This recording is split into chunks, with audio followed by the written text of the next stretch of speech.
14억 명이 함께 산다는 건 어떤 걸까요? 여러 가지가 있겠지만 어떤 분야든 극악의 경쟁을 피할 수 없다는 건 분명합니다. 그 중에 하나가 입시입니다.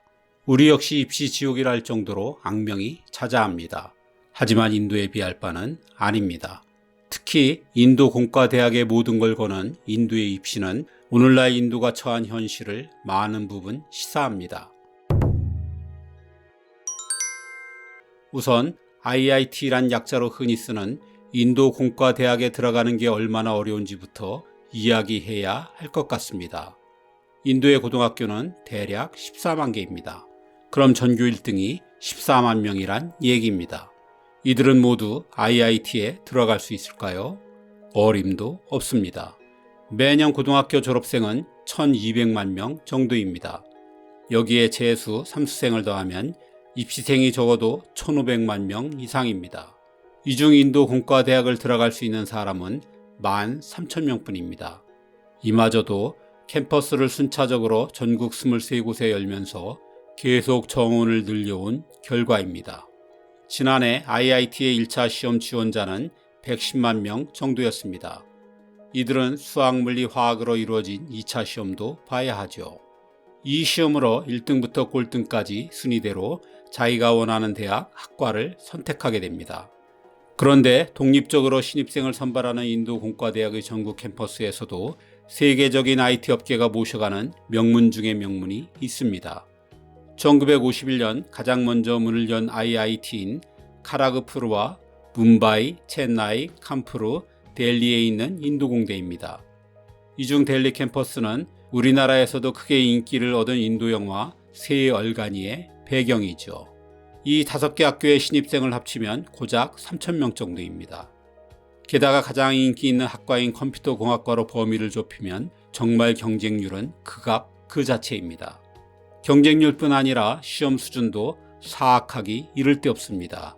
2차 시험은 문제 전체가 대학 2학년 수준입니다. 공교육만으론 도저히 풀 수 없는 킬러 문항들이죠. 그래서 인도엔 사교육 시장이 엄청나게 발전했습니다.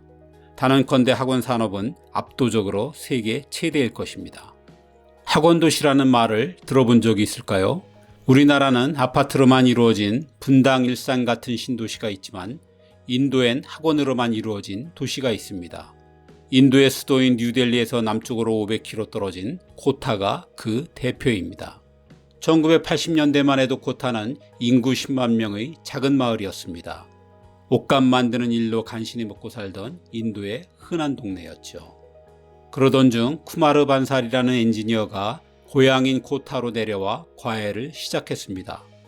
그가 가르친 학생 대부분이 인도 공과대학에 들어가는 기적이 일어났죠. 이런 작은 도시에선 한 명만 합격해도 동네 잔치인데 이 이례적인 실적은 인도 전체를 들썩이게 했습니다.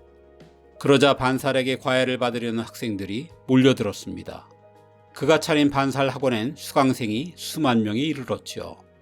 이후 입시 학원들이 우후죽순처럼 들어서면서 가난한 도시 코타는 일약 학원의 메카가 되었습니다. 지금 코타 인구는 약 60만 명입니다. 이 중 학원생이 적을 땐 15만 명, 많을 땐 20만 명입니다. 나머진 학원의 강사이거나 아이들을 위한 식당과 하숙업을 합니다. 그야말로 모두가 학원을 위해 존재하는 학원 도시죠. 도시 내의 학원은 100개 이상으로 추정할 뿐 정확한 숫자는 모릅니다. 빌딩 12개를 쓰는 초대형도 있고 이 초대형 학원에 들어가기 위해 몇 명이 공부하는 미니 학원도 있습니다. 이 학원에 다니기 위해 학생들은 우선 코타의 고등학교로 전학합니다. 하지만 학교엔 안 나가지요. 아침 7시 수업부터 시작해 종일 학원에서만 공부합니다. 학교는 졸업시험 날만 가면 됩니다. 코타가 있는 라자스탄주의 법이 허용하는 일입니다. 그래서 이 작은 도시에 고등학교가 무려 350개나 있습니다. 이런 이점 때문에 학부모들은 비싼 돈 들여 코타로 아이를 유학 보내는 것이죠. 그런 비용은 얼마나 들까요? 대개 학원은 1년 수업료가 10만 루피이고 생활비로 또 10만 루피가 필요합니다. 20만 루피면 320만 원으로 1인당 국민소득과 맞먹습니다. 우리로 치면 1인당 국민소득이 32,000달러이니 1년에 약 4,200만 원이 들어가는 셈입니다. 그런데 이것만 드는 게 아닙니다. 인도 공과대학에 갈 기회는 평생에 단 2번뿐입니다. 1차 시험을 봤다면 2년 내로 끝내야 하죠. 모두가 공대에 매달리는 걸 피하기 위해서입니다. 그래서 시험 보기 전 코타이 학원에서 2, 3년 공부하는 학생들이 상당수입니다. 경제적 부담은 점점 더 커지죠. 일부 상류층을 빼곤 이 막대한 비용을 마련하기 위해 친인척 간에 돈을 걷거나 대출받거나 재산을 파는 사람들이 대부분입니다. 부모들의 경제적 부담감만큼이나 아이들의 심리적 부담감도 엄청납니다. 학업 스트레스를 견디지 못한 아이들로 코타에선 학원 못지않게 정신과 병원도 성업 중입니다. 성적이 떨어져 집안의 높은 기대를 저버렸다는 죄책감에 자살하는 아이들도 연간 수십 명입니다. 코타는 전국에서 청소년 자살률이 가장 높은 도시입니다. 그럼에도 여전히 공부 잘하는 아이들이 코타로 몰리는 건 인도 공과대학 합격생의 3분의 1이 이곳에서 배출되기 때문입니다. 이런 후유증과 무리를 감수해가며 인도의 부모들이 아이들의 교육에 올인하는 이유는 명확합니다. IIT가 게임 체인저이기 때문입니다. 빈곤이 일상인 인도에서 개인은 물론 집안 전체가 일어나는 방법은 3가지가 있습니다. 하나는 인도인 모두가 열광하는 스포츠인 크리켓 스타가 되는 것입니다. 하지만 이는 특별한 재능이 있어야 합니다. 또 하나는 의사가 되는 것입니다. 하지만 이는 비용도 시간도 너무 많이 듭니다. 남은 건 엔지니어가 되는 것입니다. 그것도 인도 공과대학 같은 명문대를 나온 엔지니어죠. 물론 IIT에 들어가서도 수재들끼리 미친 듯한 경쟁을 해야 합니다. 졸업까지 무려 400학점 이상을 이수해야 하고 매년 10% 이상 되는 유급도 당하지 않아야 합니다.